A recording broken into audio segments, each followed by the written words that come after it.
দিনের নবী রওদান কারি দিনের নবী রওদান কারি ইয়গবারি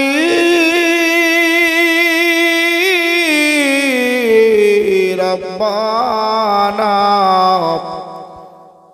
মাফ করিয়া দেন গো আল্লাহ মাফ করিয়া দেন গো আল্লাহ এরা কেছ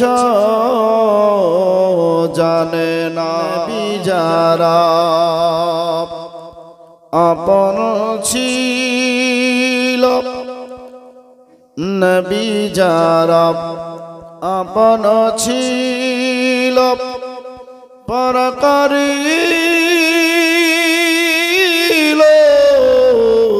তাহাকে মদিনাবাসী আপন করে মদিনাবাসী আপন করে তুলে নিলেন আল্লাহর একজন পয়গম্বর যার নাম হচ্ছে হযরত ইব্রাহিম খলিলুল্লাহ। হযরত ইব্রাহিম খলিলুল্লাহ আলাইহিস সালাতু ওয়াস তাসলিম তিনি বিয়ে করেন। প্রথম বিয়ে করেছিলেন মা সারার সঙ্গে বিয়ে হয়েছিল। বাবাজি ভাইয়ের আমার মা সারার সঙ্গে জীবন যাপন করতে আরম্ভ করলেন। আল্লাহ পাক রব্বুল আলামিন মা সারাকে কোনো সন্তান আদি দিলেন না। মা সারার পেট থেকে কোনো সন্তান আদি হলো না। হযরত ইব্রাহিম খলিলুল্লাহ আলাইহিস সালাতু ওয়াস তাসলিম আবার দ্বিতীয় বিবাহ করলেন। যে মেয়েটার নাম আপনারা শুনেছিলেন, মেয়েটার নাম হচ্ছে মা হাজেরা খাতুন। মা হাজেরা খাতুনকে বিয়ে করলেন। আল্লাহ রব্বুল আলামিন রাজি হয়ে তার পেট থেকে একটা সন্তান দিলেন, একটা পুত্র সন্তান জন্মগ্রহণ করলো। ওই সন্তানের নাম আদর করে ইসমাইল রাখা হয়েছিল। আল্লাহ রব্বুল আলামিনে তিনি পয়গম্বর ছিলেন। আল্লাহ রব্বুল আলামিনে তিনি নবী ছিলেন। আল্লাহর পরে মানুষেরা তোমাদের সম্মুখে বলতে আসি রে আমার নবী মুস্তাফা সাল্লাল্লাহু তাআলা আলাইহি ওয়া সাল্লাতু তাসলিমের পরদাদা হযরত ইব্রাহিম খলিলুল্লাহ আলাইহিস সালাতু তাসলিম তিনি বলেন শুধু আল্লাহ পাক রব্বুল আলামিন আমাকে স্বপ্ন দেখাতে আরম্ভ করলেন। ওইদিকে আমার বিবিরা যার নাম হচ্ছে সারা আমার কাছে আসার পরে বলতে লাগলো জমিনি আপনার কাছে আমার দুইটা মাত্র আরজি রয়েছে। আর যেটা কি এবার দেখেন দুইটাই কিন্তু অ্যাডজাস্ট হয়। ওই জায়গায় বলতে লাগলেন বলে শোনো শোনো আমার পেট থেকে কোনো সন্তান আদি হয় নাই। আল্লাহ পাক রব্বুল আলামিন আমাকে সন্তান দেয় নাই। আমি মা ডাকখানা শুনবো এরকম কেউ নাই, আপনাকে বাবা বলে ডাকবে এরকম কেউ নাই। আল্লাহর নবী গো হযরত ইব্রাহিম খলিলুল্লাহ আপনার যা দ্বিতীয় বিবি আছে যার নাম হচ্ছে হাজেরা, আল্লাহর পেট থেকে একটা অতি সুন্দর সন্তান দিছে। এত সুন্দর চেহারা রে, যার চেহারা দেখি ফেরেশতা বর্গ পাগল হয়। এত সুন্দর চেহারা ওই সন্তানটা নিয়ে মা হাজেরা আছে। আর যখন তার কাছে আপনি যাবেন ওই জায়গায় যাওয়ার পরই আপনি তার সঙ্গে ভালোবাসায় বেশি আচ্ছন্ন হবেন। আপনার সন্তানটা বড় হলে আপনাকে যখন বাবা বলে ডাকবে আপনি তার উপরে বেশি সন্তুষ্ট হবেন, আপনি তার দিকে বেশি আকায় হয়ে যাবেন। তাই আপনাকে অনুরোধ করতে আছি এইরকম যাতে ভালোবাসা একটু দূর হয়ে যায় তার জন্য আপনাই বলে আপনি আপনার বিবি হাজেরাকে বনবাসের ব্যবস্থা করুন। বলতে আছে এইদিকে আমার বিবি আমাকে অনুরোধ করছে গো আল্লাহ পাক রব্বুল আলামিন আমাকে স্বপ্নে দেখাইছে। আল্লাহ পাক রব্বুল আলামিন আমাকে স্বপ্ন দিয়েছে। ওই স্বপ্ন মোতাবিক আমি আমার বিবি এবং সন্তানকে সহ আমি আস্তে আস্তে জঙ্গলের ভিতরে ঢুকতে আরম্ভ করলাম।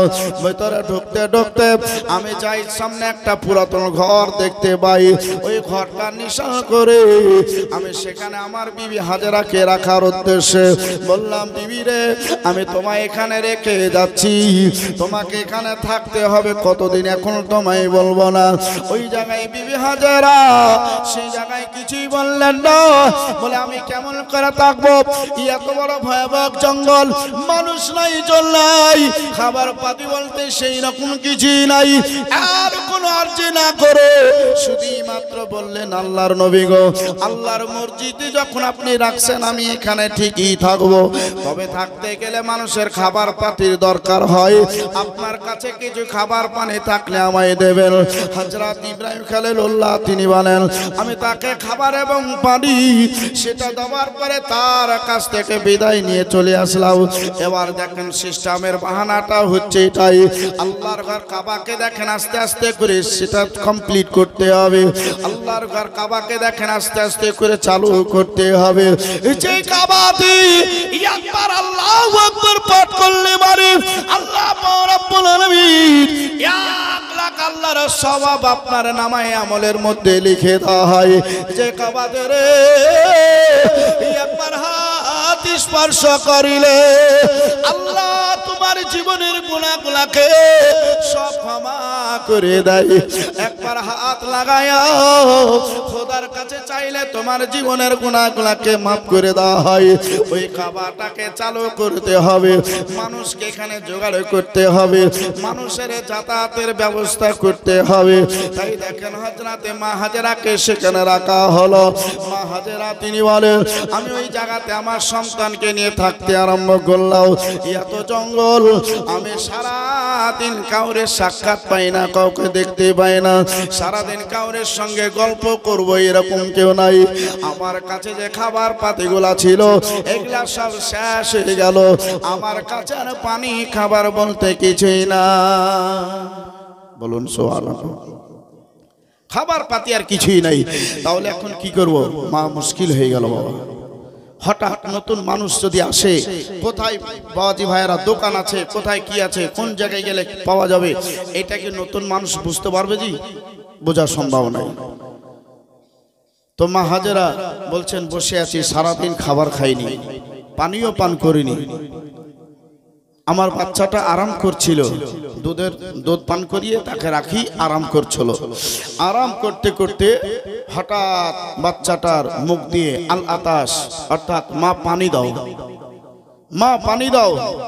তো মা পানি দাও কথাটা যখন বলল, মা হাজেরা বলছেন মশকে যে পানি ছিল ঢাললাম, এক ফোঁটাও কিন্তু বের হলো না, এক ফোঁটা যখন আসলো না, মা হাজেরা বলছেন কি করা যায়, বাচ্চা তো পানি চাইল।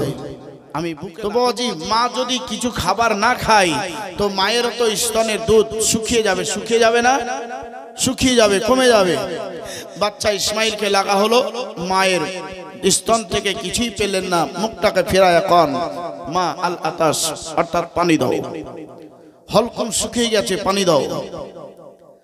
মা হাজেরা বলেন আমি আমার বাচ্চাটাকে একটা জায়গাতে একটা তেনার উপরে সাট করে আল্লাহর উপরে ভরসা করে আমি বাচ্চাকে রেখে আমি মশকটা হাতে করে নিয়ে আমি সামনের দিকে তাকাইতে আরম্ভ করলাম।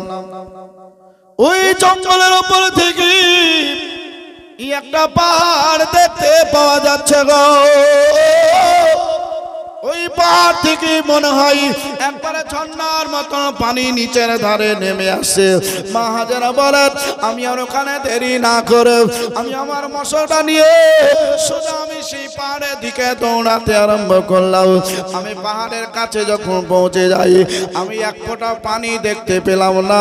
ওই জায়গাতে আমার যাওয়ার পরে মনটা খারাপ হয়ে গেল। আবার এদিক ওদিকে তাকাইতে আরম্ভ করি, আবার দেখতে পাওয়া যাচ্ছে আর একটা পাহাড়, মনে হচ্ছে ঝর্ণার মতন পানি নিচে নেমে আসছে। আমি দেরি না করে গো আবার পায়ে আমি দৌড়াতে শুরু করলাম। বন্ধুরে আমার মায়েরা শোনো, মা হাজেরা তিনি বলেন এত ছোট ছোটাছুটি করেছি, আমি সাতবার দৌড়াদৌড়ি করেছি, কিন্তু কোনো জায়গাতে পানি পেলাম না। মা হাজেরা ক্লান্ত হয়ে গেছে, মা হাজেরা খুব চিন্তায় চিন্তিত হয়ে গেছেন। আমার বাচ্চাটা আছে কিনা রে, আমার বাচ্চাটা এখন কি অবস্থায় আছে সেটাও তো জানা নাই। আমার বাচ্চাকে রেখে আমি পানির জন্য পাহাড়ে ছোটাছুটি করি, কোনো জায়গাতে পানি পেলাম না। তাই দেখলাম মশকটা কালি দিয়ে মাথাটাকে নিচু করে মনটা খারাপ করে দেখেন ছেলের দিকে আসতে আরম্ভ করলেন। আল্লাহ পাক রব্বুল আলামিন বলেন, হযরতে জিবরিল আর দেরি করবার নাই, দেরি করবার নাই। ওইদিকে ইসমাইল পয়গম্বরের মা মনটা খারাপ করে পাহাড় ছোটাছুটি করলো, কিন্তু পানি পেল না।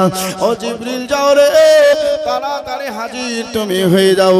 ইসমাইল পয়গম্বরের হলকুখানা শুকিয়ে গেছি, হযরত ইসমাইল পয়গম্বরের জবানখানার চলে না, হযরত ইসমাইল পয়গম্বরের সেখানে টিকে থাকতে পারে না, পানির তারে টান হয়ে গেছে। ইসমাইল পয়গম্বরের পানির ব্যবস্থা করতে হবে, তার মায়ের জন্য পানির ব্যবস্থা করতে হবে। ও জিবরিল তাড়াতাড়ি হাজির হও। যাবার পরে ইসমাইল পয়গম্বর পাগুলা মাটিতে এইভাবে মারতে আছে গো জিবরিল। হযরত ইসমাইল পয়গম্বরে ডান পাখানা ধরে যখন মাটিতে মারবে রে, ওই ডাবটা এত ভারী করে দিও একবারে পাতাল পর্যন্ত যাতে ফুটো হয়ে যায়, আর সেখান দিয়ে পানি যাতে বের হতে আরম্ভ করে। ওই পানিখানা হাজেরা পাওয়ার পরে একটু শুকরিয়া আদায় করে পান করবে। চলো বলো আমার বাবাজি ভাইয়েরা, হযরতে জিবরিল আমিন আসার পর সেটারই ব্যবস্থা করলেন, পানি বের হলো। মুসলমান মা হাজেরা বলছেন, যেই পানির জন্য আমি ছুটাছুটি করেছি সেই পানিটা দেখছে এখান করে অনেকটা জায়গা ভিজে গেছে, অনেকটা জায়গা ভিজে আছে। আমি ওটা দেখে বেড়াদার মুআজ্জাজ আমি পাথর দিয়ে এটাকে ঘিরে আমি পানিটাকে দাঁড় করলাম। জমজম অর্থাৎ পানি তুমি দাঁড়িয়ে যাও, এদিক ওদিকে যাওয়ার চেষ্টা করো না। যেই পানির জন্য ছোটাছুটি করলাম সেই পানি তুমি এখন এখানে আসো, তো যাক ভালোই হলো। এই পানি খান কিছুদিন থাকলে হয়তো আমাদের খাওয়া হবে, গোসল করা হবে, হয়তো আমাদের আরো কোনো কাজে লাগবে। ওই পানিটা নিয়ে ইসমাইল পয়গম্বরকে পান করিয়ে দিলেন, নিজে পান করলেন। বাবজি ভাইরা এইভাবে ওখানে থাকতে আরম্ভ করলেন। কোথায়? যেখানে আল্লাহর ঘর কাবা বাবজি ভাইরা আছে, এখনো কিন্তু মানুষ জানে না, চিনে না, এখনো যায়নি। কিন্তু এটাই বাহানা দিয়ে মা হাজেরার মারফত ওই জায়গাটাকে আবাদ করবেন, বিশাল একটা শহরে পরিণত করবেন। যেই শহর পরিষ্কার করার জন্য মানবকে আগে পাঠানো হচ্ছে, আর নবী মুস্তাফা আসবে বলে বাবজি ভাই সোনালাল আজ নবীর বংশের লোককে পাঠিয়ে দেওয়া হচ্ছে। আজ দেখেন পানি যখন পাওয়া গেল বাবজি ভাইরা সেই জায়গাতে পক্ষীরা উঠতে আরম্ভ করলো। যারা শিকারী এরা বলছে যে এখানে তো কোনোদিন আমরা পশু দেখি, পাখি দেখি নাই, কিন্তু এখন পক্ষী উঠছে, ব্যাপারটা কি? ভিতরে কি কিছু আছে নাকি? চলো একবার সাহস করে দেখে আসি। এরা আপনার ভিতর ধারে আসলো, আসার পরে দেখছে বাবজি ভাই সোনালাল এক জায়গাতে পানি একবারে ঘিরে রাখা আছে, আর একটা সাইডে একটা মহিলা বসে আছে, তার কোলে একটা ছোট্ট বাচ্চা। আপনি মহিলাকে দেখুন, দেখার পরে আপনার মন যাই বলুক না কেন, তাকে যদি আপনি মা বলে ডাকেন তা আপনার খারাপ নিয়তটা কিন্তু ভিতরে আর থাকবে থাকবে থাকবে না। আপনি যেমনই বয়সে দেখুন না কেন, আপনি তাকে মা বলে ডাকলে মা বেটার যেমন সম্পর্কর মোহব্বত সেই রকমই হয়ে যাবে। বাবজি ভাই এই শিকারীরা আসছে, মা হাজেরা চুপচাপ বাচ্চাকে নিয়ে বসে আছেন। ব্যাপার কিছুই তো বুঝতে পারছি না, কোনোদিন দেখিনি, আজকে হঠাৎ কেন এরা আসলো? এরা বুঝতে পারলো যে মহিলাটা ভয় করতে আছে। এরা দূর থেকে বলল, মা আপনার কোনো চিন্তা নাই, আমরা সন্তান এসেছি আপনার দেখার লাগে, আপনি কতদিন থেকে আছেন এই খবরটা লাগার জন্য এসেছি আপনার কাছে, চিন্তা করবেন না, মনটা খারাপ করবেন না। আসার পরে বসে এই দেখেন কথাবার্তা চলতে শুরু করলো। কথাবার্তা একটা দুটা করে হতে হতে মুসলমান সেই জায়গাতে একটা দুটা করে বাড়ির ব্যবস্থা করবেন। এই ব্যবস্থার দিকে লক্ষ্য রেখে বাবজি একটা গজল আপনাদেরকে শোনাবো। আমার মন রে মন চলে যায় মদিনাতে, পাখির মতো ডানা থাকলে, পাখির মতো ডানা থাকলে যেতাম মদিনায়, সালাম করতাম আমি নবীজি রওজায়। কত হাজি আসে আর কত হাজি যাই, আমরা শুধু বসে আঁকা হিন্দুস্তানে কাঁদে হায় হায়। টাকা নাই পয়সা নাই আমরা অসহায়, তুমি যদি টাকা নবী যাব মদিনায়। টাকা নাই পয়সা নাই, টাকা নাই পয়সা নাই আমরা অসহায়, তুমি যদি টাকা নবী যাব মদিনায়। কথা ঠিক কিনা? নবী যদি ডাকে অবশ্যই আমরা কিন্তু মদিনায় যাব আর নবী মুস্তাফার রওজা আমরা জিয়ারত করে আসবো। এই নবী মুস্তাফার রওজা যারা জিয়ারত করবে, আমার নবী মুস্তাফা বলছেন মান যারা কাবরি ওয়াদাবাতলাহু শাফাআতি, যে আমার রওজাকে একবার জিয়ারত করে নিল তার জন্য শাফাআত ওয়াজিব হয়ে গেল। এ বাপজি বারা, নবী মুস্তাফা রওজার ওয়াস্তায় আজ আপনাদের সম্মুখে একটু কারবাই চালু করে আমি আমার জীবনী খানা এইভাবে চালাইতে চাই। মুসলমান স্বরূপ আল্লাহ রাব্বুল আলামিন 8টা জান্নাত বানিয়েছেন, ওই জান্নাতের মালিক আমার নবী মুস্তাফাকে করেছেন। আমার নবী মুস্তাফা যাকে যাকে যখন যেইভাবে ইচ্ছা হবে আমার নবী মুস্তাফা তাকে সেইভাবেই জান্নাতটা দেবেন। আমার নবী মুস্তাফা 3টা জিনিস সবচাইতে বেশি ভালোবাসতেন। আমার নবী মুস্তাফার সেই ভালোবাসার দিকে একটু লক্ষ্য রাখতে হবে। ও মুসলমান, আজ আপনাদেরকে বলবো আল্লাহর ঘর মসজিদের উন্নতি কল্পে আপনারা জালসা লাগিয়েছেন। লন্ডনপুরে মানুষেরা আপনারা খোদার ঘর মসজিদের জন্য আপনারা জালসাখানা লাগিয়েছেন। এই মসজিদের অনেক কিছু কাজ বাকি রয়েছে, আপনারা জানেন না? অনেক কিছু কাজ বাকি আছে বাবা। তাহলে সেটাকে ফলো করার জন্য শুধু শুনলেই যে হবে তা নয়, আপনাকে শুনতে হবে আর কারবাই চালু করতে হবে। বাপ যেমন লালচানাবাদ থেকে শাহজাহান সাহেব আসার পরে একবার নগদ নগদ যেমন মসজিদকে 10,050 টাকা দান করেছে বাবা। আপনাদের কাছে আমি 10,000 বলবো না, আপনাদের কাছে আমি 10,000 চাইবো না। 8টা জান্নাত আল্লাহর ঘর জান্নাত আর এই মালিকানা আমার নবীকে দিয়েছেন।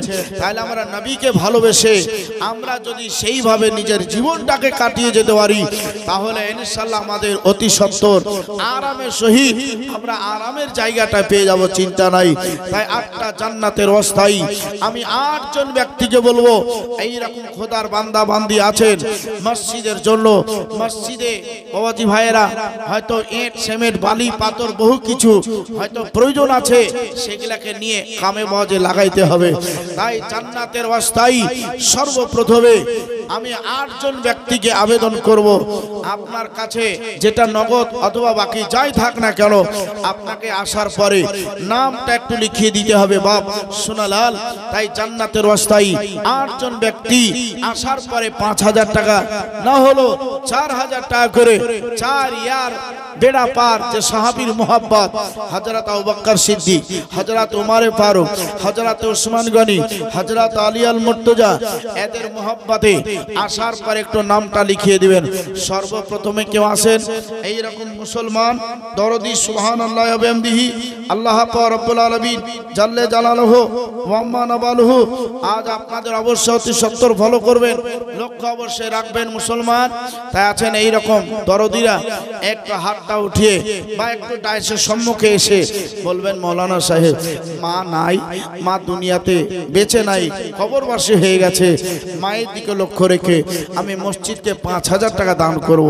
একটা মাস সময় দিতে হবে, 2টা মাস সময় দিতে হবে, 10,000 20,000 30,000 করে দেওয়ার মতন আপনারা লোক আছেন বাবা, কিন্তু সেই ব্যবসার এখন ঢিল হয়ে গেছে বলে আমি আর সেই দিকে লক্ষ্য রাখি নাই। 5,000 করে বলেছি আছেন এইরকম একটু উঠে আসার পরে বলবেন নিজের বাবা মারা গেছে, বাবার সম্পত্তি ভোগ করো, বাবার টাকা পয়সা ভোগ করো, তাতে থেকে কি পারো না ভাই আজ 5,000 টাকা দিতে? বাপের কবরে সাদকায়ে জারিয়া করে নেকি পৌঁছাবে, মার কবরে নেকি পৌঁছাবে। আজ তোমার সন্তান চলে গেছে, বিবি চলে গেছে, তাদের কবরে নেকি পৌঁছাবে। এর উদ্দেশ্য বলবো আমার 8 জন ব্যক্তি 5,000 টাকা করে একটু দিয়ে যান। আর সুবহানাল্লাহ মায়েরা অনেকে আছো, অনেকে আবার চলে গিয়েছো, দিয়েছো। মা যদি 5000 পারো তাহলে 5000 টাকা দাও, না হলে 2000 টাকা করে 10টা মা নাম একটু লিখিয়ে দাও। 2000 টাকা তোমার স্বামীর নামে, তোমার বেটা বেটি মা চলে গেছে তাদের নামে 2000 টাকা করে দিয়ে দাও। শহীদুল ইসলাম সুবহানাল্লাহ, নারে তাকবীর, নারে রিসালাত। শহীদুল ইসলাম সাহেব তিনি 6000 টাকা এই দেখেন মসজিদকে দান করেছেন। আল্লাহ শহীদুল ইসলামের 6000 টাকা তুই কোল গেল, যোগ্য বাপে যোগ্য বানা। আর এখানেতে ছিল আছিল কে না ছিল তার তানে বোঝা গেল। শহীদুল নামে ভাই আমার এখানে আসিয়া তারা তানে দান করলো, কথা তোমার মসজিদ ভাবিয়া। 6000 টাকা দিয়েছে আল্লাহ, তার 6000 টাকা তুই কবুল করো। 5000 টাকা দিয়েছে বেনামি, ওটা নগদি দিয়ে দিয়েছে। নারে তাকবীর, নারে রিসালাত, মাসলাক আলা হযরত। বেনামি 5000 টাকা আল্লাহ তার দানকে তুমি কবুল করো। আচ্ছা, আব্দুল সামাদ অসুস্থ আছে, তার জন্য 2000 টাকা দান করেছে, দোয়ার আরজি করেছে, দোয়া হবে। আচ্ছা, আলিমউদ্দিন মন্ডল মারা গেছে, তার নামে 2000 টাকা দিয়েছে, আল্লাহ কবুল করো। ওনার স্ত্রী কুলসুম 2000 টাকা দিয়েছে। মারা গিয়েছেন, কুলসুম মারা গেছে, তার নামে 2000। আচ্ছা, শামসুল মন্ডল মারা গেছেন, ওনার নামে কিন্তু 2000। নারে তাকবীর, নারে রিসালাত। আল্লাহ দান কারিগণ জোরে বলেন জিন্দাবাদ। একজন মহিলা 500 টাকা দিয়েছে। আচ্ছা, মিঠু শেখ, মিন্টু শেখ আমি 500 আর মিন্টু দিয়েছে 5000 টাকা। নারে তাকবীর, নারে রিসালাত। মিন্টু শেখ 5000 টাকা আল্লাহ তুমি কবুল করো। জালিম শেখ তার বাবা ফুরকান শেখ মারা গিয়েছে, তার নামে 5001 টাকা। নারে তাকবীর, নারে রিসালাত। জালিম শেখ 5001 টাকা আল্লাহ তুমি কবুল করো। আমিন। জান্নাতবাসী করো আল্লাহ, তার বাবাকে রিয়াজুল জান্নাত ফেরদাউস নসিব। একজন মা 500 বাবার জন্য দোয়ার আরজি করেছে, দোয়া করছে। মাওলানা শরীফুল ইসলাম সাহেবের আব্বা মারা গেছে, তার বড় ভাইয়ের নাম কি? আনারুল ইসলাম। বড় ভাই আনারুল ইসলাম 2000 টাকা দিবে বাবার জন্য, 1000 টাকা নগদ, 1000 টাকা বাকি। আল্লাহ তাদের দান তুই কবুল করো। আল্লাহ কবরে আযাব থাকলে উঠিয়ে দাও, কবরটা গোলাপ ফুলের বাগিচা বানিয়ে দাও। আল্লাহ সেই কবরটা প্রসাদা করো, কাল কিয়ামতের মাঠে বাদৌলাতে আল্লাহ জান্নাতবাসী করিও। সকলে পড়ে আমিন। আমার মায়েরা গো, এখন বসে আছেন ঠিকই, একটু চট করে যখন দানটা চাইছি 5টা মিনিট তোমরা দানটা করে দাও, তারপর আবার জীবনে শুনতে শুরু করে দাও। হ্যাঁ বেরাদার মুআজ্জাজ, হয়তো এইভাবে শুনতে পাওয়া যাচ্ছে না বলে আপনারা চ্যানেল ফলো করবেন, AS ইসলামিক ওয়াজ। এটা আপনারা ফলো করলে আমাকে পেয়ে যাবেন। আচ্ছা, রবিউল ইসলাম 1000-এর মধ্যে 500 নগদ, 500 বাকি। রবিউল ইসলাম 500 টাকা লিখে নাও। বাবাজি ভাইরা আমাকে সব সময় না পেলো, বাবাজি ভাইরা নাম বলবেন, আব্দুল মুস্তাফা, নেট থেকে পেয়ে যাবেন। আর না হলে চ্যানেল ফলো করবেন AS ইসলামিক ওয়াজ, তাহলে কিন্তু আপনারা পেয়ে যাবেন বাপ। সেখানে কন্টাক্ট নাম্বার থাকবে, কন্টাক্টও করতে পারবেন। প্রাসাদ জুড়ে হয় না জায়গা সন্তানের ওই ঘরে, প্রাসাদ জুড়ে হয় না জায়গা সন্তানের ওই ঘরে, প্রাসাদ জুড়ে হয় না জায়গা সন্তানের ওই ঘরে। বাবা তাকে বৃদ্ধাশ্রম, মায়ে ভিক্ষা করে, মায়ে ভিক্ষা করে। ইটি পাথরের ঘর সন্তানে শিকারি চড়ে, এই শিকারি চড়ে। জোরে বলেন সুবহানাল্লাহ। একজন মা বেনামি 500 দিয়েছে, আল্লাহ কবুল করেন। আমিন সুম্মা আমিন। বেজায় শেখ মুরসালিন। প্রাসাদ জুড়ে হয় না জায়গা সন্তানের ওই ঘরে, প্রাসাদ জুড়ে হয় না জায়গা সন্তানের ওই ঘরে। বাবা তাকে বৃদ্ধাশ্রম, মায়ে ভিক্ষা করে, মায়ে ভিক্ষা করে। ইটি পাথরের ঘর সন্তানে শিকারি চড়ে, এই শিকারি চড়ে। ऐसे गाने चढ़े छिड़ा साड़ी छिड़ा लगी परे बाबा माँ हज करिते जाओ गो तुमी मक्का मदिना छिड़ा साड़ी छिड़ा लगी परे बाबा माँ हज करिते जाओ गो तुमी मक्का मदिना पाप की ताते मोचन हबे पाप की ताते मोचन हबे कांदले जन्म धरे पाप की ताते मोचन हबे कांदले जन्म धरे इटी पातरेर घर सल्ताने सिगाने चढ़े ऐसे गाने चढ़े प्रसाद जुड़े হয় না জায়গা সন্তানের ঘরে বছর বছর লক্ষ টাকার বছর বছর লক্ষ টাকার তাও গো তুমি কুরবানি বাবা মায়ে খেতে পায় না ঝরাও চোখের পানি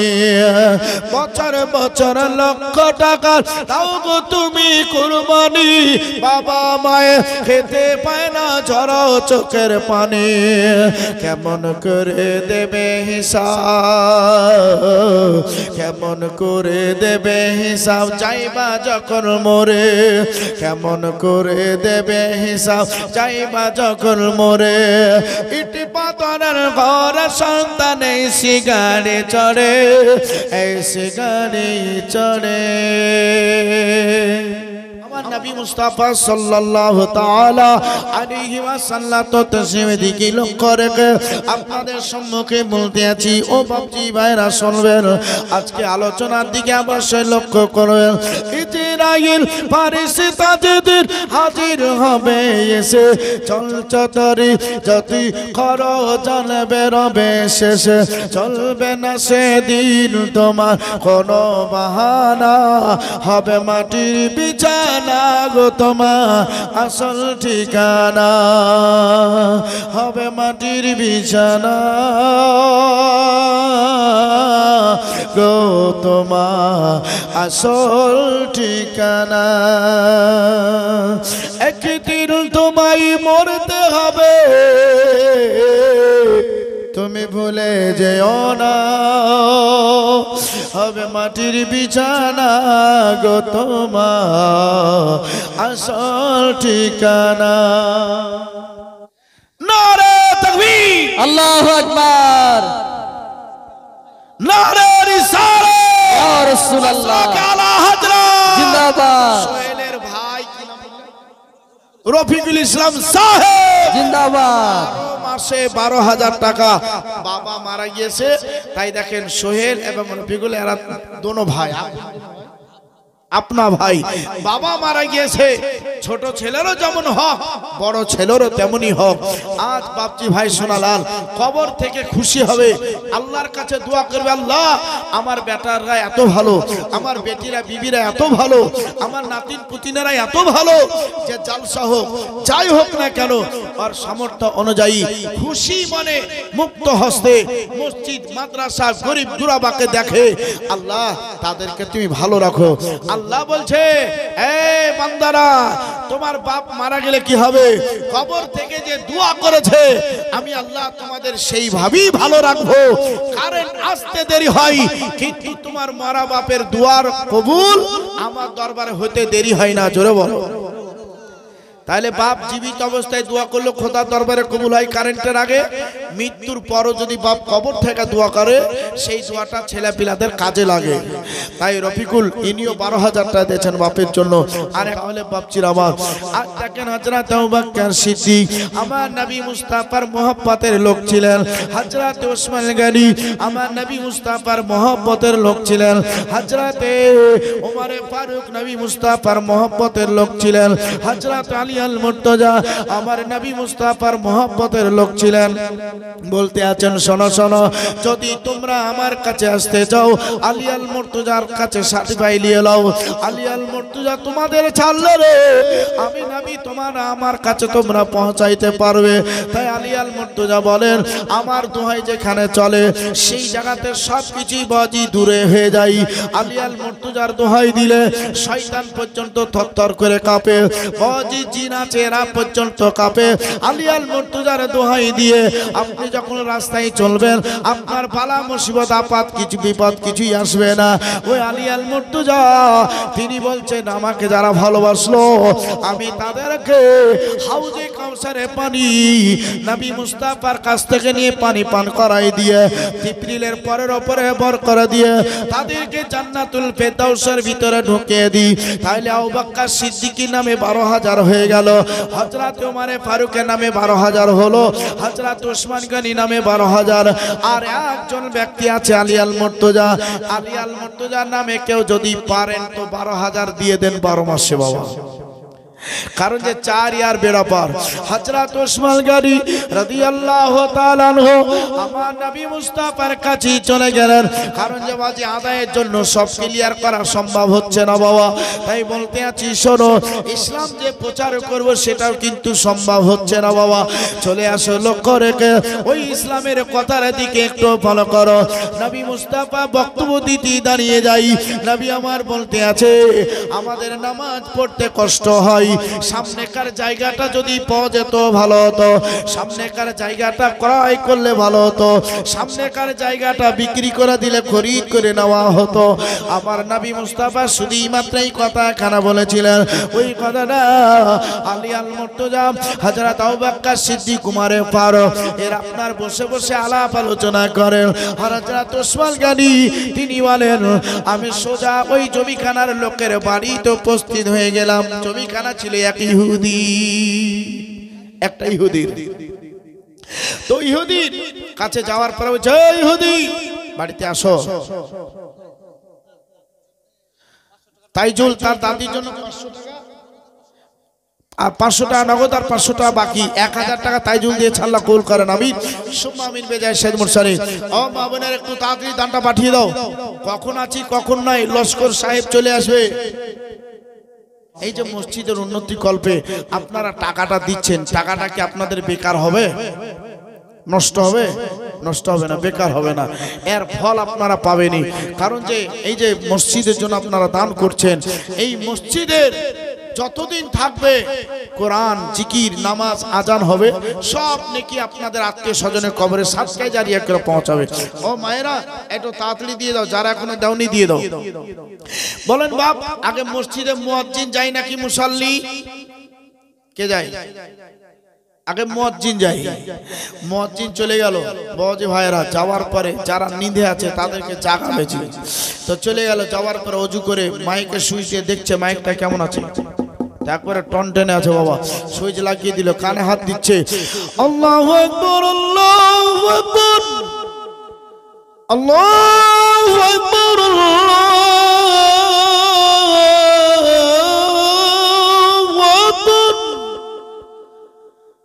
আশহাদু আল্লা ইলাহা ইল্লাল্লাহ।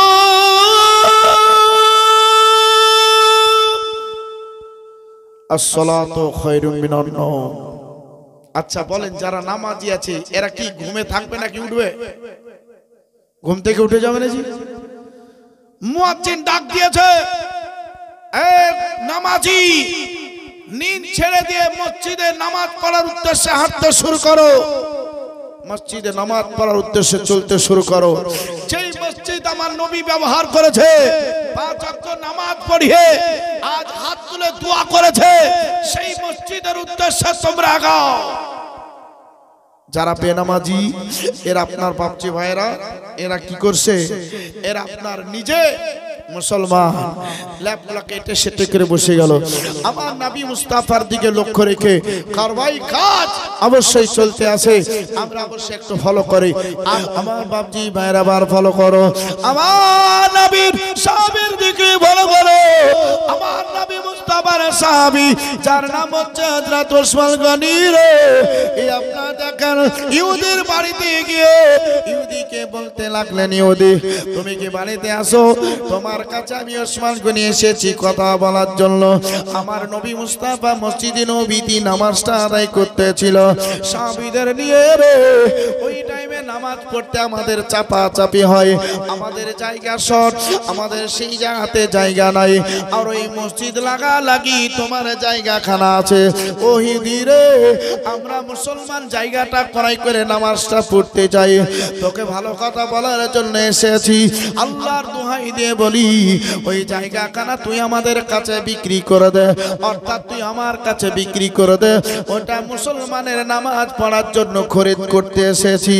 এই কথাখানা যখন বলা, ইহুদি বলতে আছে, আমি মুসলমানের ওপরে বেশি জ্বলি, ওই মুসলমান আমার জমির ওপরে নামাজ পড়বে, ওই মুসলমানের কাছে জমি বিক্রি করব না, জমিখানা দেব না। এই কথাটা বলে ওসমান গনিকে বাহির করে দেওয়া হলো।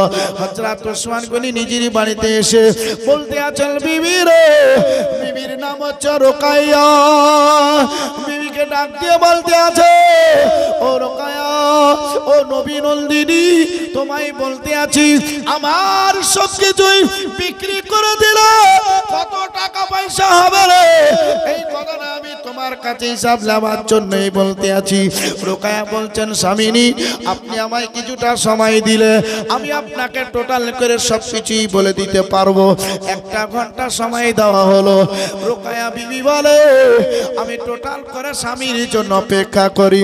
নবী মুস্তাফার কাছ থেকে বেকেছি বলতে আছেন, স্বামী ও, আমি সব কিছু টোটাল করে আপনার জন্য রেডি আছি। বলছে, বিবি রে, কতটা টাকা পয়সা হবে তুমি একবার বলে দাও। বলছে, আপনার ফসল পাতিগুলা বিক্রি করে, সোনা দানা বিক্রি করে, এবং মাঠের কিছু জিনিস বিক্রি করে, খেজুরগুলা বিক্রি করে আপনার 33,000 স্বর্ণ মুদ্রা টাকা হবে, তার বেশি হবে না। বলতে আছেন, বিবি রে, ওইগুলা তাড়াতাড়ি তুমি বিক্রি করে দিয়া আমাকে 1 সপ্তাহের মধ্যে টাকা রেডি চাই, টাকা রেডি চাই। স্বামী কিসের জন্য চাইলো এটার রোকায়া জিজ্ঞাসা করলেন, এটার বললেন না, আপনি এতগুলা টাকা কি করবেন, এটা আর জিজ্ঞাসা করা হলো না। এবার বাপজিরা সব ফসল পাতি বিক্রি করে দিয়ে একটা বাজি পুটলি করে টাকা দিয়ে দেওয়া হলো। হযরত ওসমান গনি ঘাড়ে ঝুলায়। এবার দেখেন, বৃহস্পতিবারের দিনে ওই ইহুদির বাড়ি গিয়ে বলতে আছেন, ইহুদি রে, বাড়িতে কি আসো? হযরত ওসমান গনি, আমি তোমার কাছে এসেছি, তাড়াতাড়ি হাজির হও। এবার ইহুদির সামনে চলে আসলো। আসার পরে বলতে আছেন, ব্যাপার কি? বলে, জায়গাখানা তো বিক্রি করব না, কিন্তু তুমি আবার কিসের জন্য আমার কাছে আইসো বলো বলো। বলতে আছে, ওসমান, আমি খোদার কসম করে বলতে আছি, নবীর মোহাম্মতে বলতে আছি, আজ তোমার জায়গাখানা খরিদ করে নিয়ে যাব। খরিদ করার পরে নবী মুস্তাফার পিছনে জুম্মার নামাজটা আদায় করব। এবার বলতে আছেন, ইহুদি রে, জায়গাখানা তুই বিক্রি করে দে। ইহুদি বলছেন, লাত আর হবলের কসম করে বলছেন, বিক্রি করব না। হযরত ওসমান গনি বলছেন, 5,000 টাকা থাকলো, বলে জায়গাখানা বিক্রি করব না। বলে 10,000 টাকা থাকলো, জায়গাখানা বিক্রি করব না। হযরত ওসমান গনি বলে 20,000 টাকা স্বর্ণ মুদ্রা থাকলো, জায়গাখানা তুই বিক্রি করে দাও।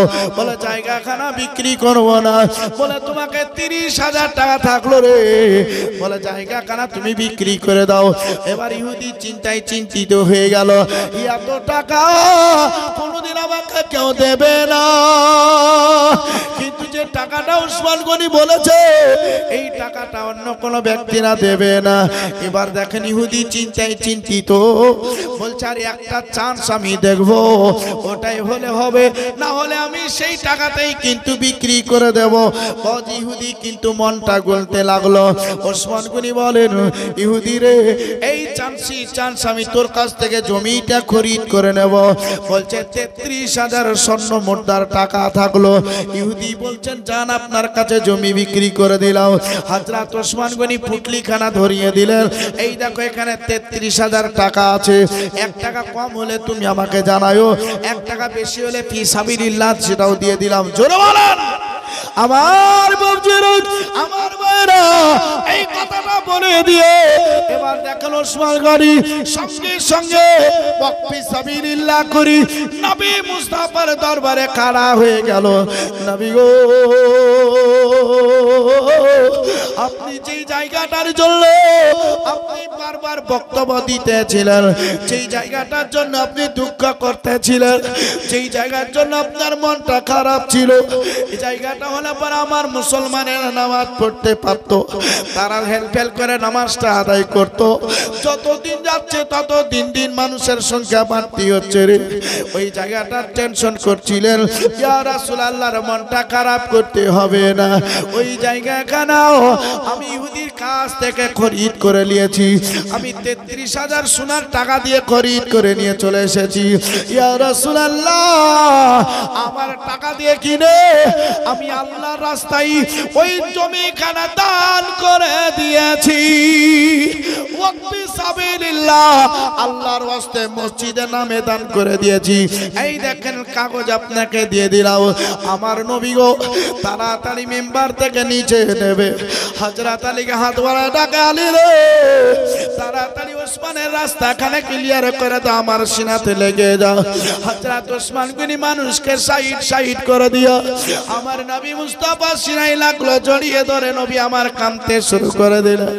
ওসমান গনি, আর যদি তুমি না থাকিতে তাহলে জায়গাখানাকে আবার খরিদ করে ফি সাবিলিল্লাহ করে দিত। ওসমান গনি ও, আমি তোমার কাছে জান্নাত বিক্রি করে দিলাম। এ ওসমান, আমি তোমার কাছে জান্নাত বিক্রি করে দিলাম। তোমাকে যতক্ষণ পর্যন্ত জান্নাতে না দেব আমি নবী জান্নাতের দরজায় পা রাখবো না। ও আলী গো, তাড়াতাড়ি তুমি খাতা কলম খানা তুমি আমাকে দিয়ে দাও, আমি একবারে গ্যারান্টি সহ কাগজ কলমে লিখে আমি ওসমানকে আমি জান্নাত কেনা দিয়ে দিই। আলী আল মুর্তজা কাগজ কলম দিলেন, আমার নবী মুস্তাফা সেটা লিখে ওসমান গনিকে দিয়ে দেওয়া হলো। ওসমান গনি বলেন, আমার যখন শহীদের জাম পান করে নেব, আমি ইসলামের জন্য যখন শহীদ হয়ে যাব, আমার যখন কবর তৈরি করা হবে, আমার নবী মুস্তাফার হাতের চিঠিখানা আমার কাফনের ভিতরে ঢুকিয়ে দিও। আমার নবী মুস্তাফার হাতের লেখাখানা আমার কাফনের ভিতরে ঢুকিয়ে দিও। কোন ফেরেশতারা আসার পরে আমায় যখন জিজ্ঞাসা করবে রে, ওই টাইমে আমি আমার নবীর হাতের লেখাখানা দেখায় দেব।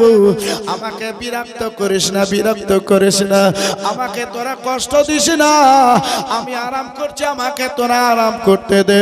এই দেখ নবী আমার চিঠিখানা লিখে আমাকে দিয়েছে রে, আমার কাছে নবী জান্নাত বিক্রি করেছে রে।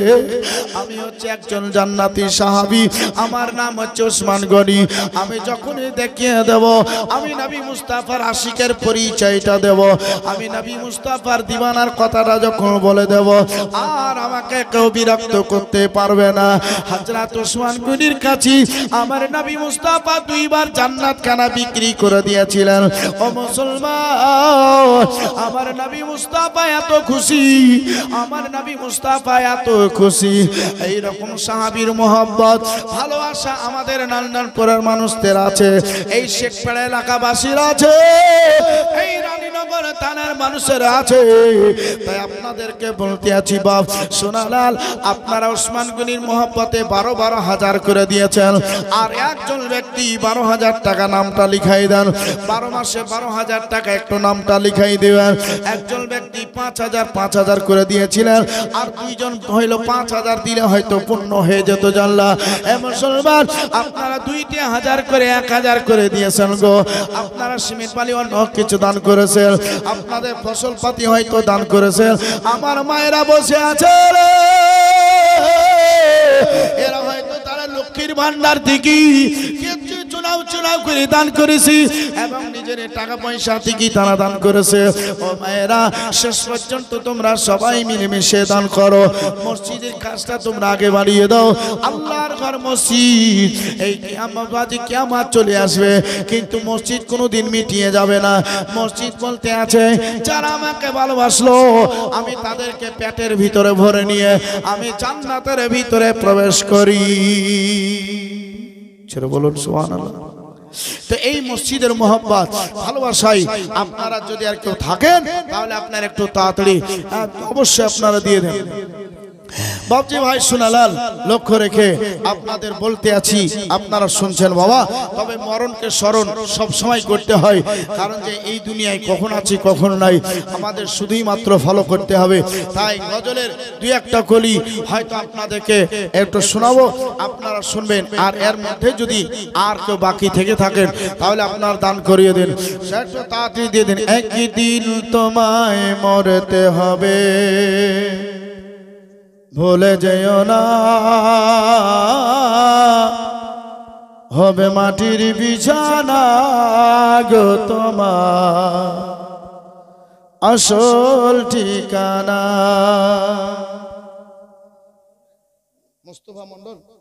মুস্তফা মন্ডল 1000 টাকা দিয়ে ছাল্লা কবুল করে। একদিন তোমায় মরতে হবে, ভুলে যেও না,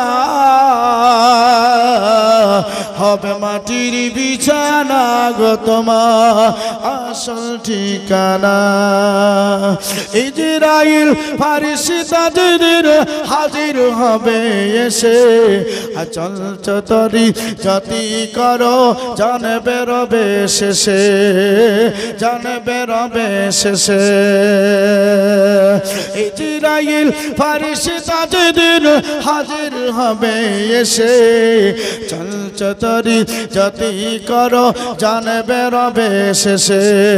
চলবে না সেদিন তোমার কোনো বাহানা, হবে মাটির বিছানা গো তোমার আসল ঠিকানা। পিন্টু বাপের নামে 1000 টাকা আল্লাহ তুই কবুল কর, আমিন সুমাবিন। বেজায় শহীদ মুরসালিন ও গোয়া পর জানের কাল্লা যত সবই শুনতে পাবে, আবক পড়বে তো মক পড়বে না, কেমনে জবাব দিবে, কি করে বোঝাবো তারে মনের বেদনা, হবে মাটির বিছানা গো তোমার আসল ঠিকানা, হবে মাটির বিছানা গো তোমার আসল ঠিকানা। খাদেবে মাতা খাদেবে পিতা খাদেবে ভাই বোন, খাদেবে বসে তোমার পাশে আত্মীয় সাজ, করবে দোয়া খোদার কাছে মুমিন মুমিনা, হবে মাটির বিছানা গো তোমার আসল ঠিকানা, হবে আসল ঠিকানা। খালি হাতে এসেছো তুমি, যাবে খালি হাতে, শুধু একটি সদা কবুল যাবে তোমার সাথী, আমল ছাড়া তোমার সাথী, আমল ছাড়া তোমার সাথী কিছুই রবে না, হবে মাটির বিছানা গো তোমার আসল ঠিকানা, হবে মাটির বিছানা গো তোমার আসল ঠিকানা। কবরে কে কে যাবেন না হাত উঠান, কবরে কে কে যাবেন না হাত উঠাইতে কইছি। কবরে যাবেন না, যাব, মরতে হবে, তাহলে একদিন না মরে যেতে হবে সবাইকে, তাহলে কবরে সবাইকে চলে যেতে হবে। তাহলে তুমি তোমার কবরে যাবে, কবরে যাতে ফেরেশতা তোমাকে ভালোভাবে রাখে, সুন্দর করে রাখে, যত্ন করে রাখে, জান্নাতি তোমায় বিছানা দেয়, গোলাপ ফুলের বাগিচা হয়ে যায়। ওই কবরের দিকে লক্ষ্য রেখে বাজি যারা এখনো দান করতে পারো নাই 1000 টাকা করে নামটা লিখিয়ে দাও। রশিদ শেখ 1000 টাকা দিয়ে ছাল্লা কবুল করা আমি। তাহলে আপন আপন কবরের ভালোবাসা